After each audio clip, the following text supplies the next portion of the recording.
నీ చిత్తము తెలిసి కొనుటకు నిన్నే నేను చూచుటకు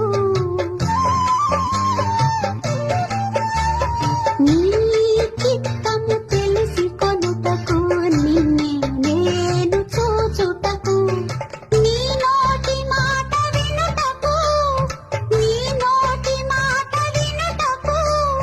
నిన్నే నేను ప్రకటించుటకు ఇదే కృపాకాలమిది క్షమాపణ దొరుకునది ఒక్క క్షణమైనా నిన్ను వీడనీకు ప్రభు ఒక్క క్షణమైనా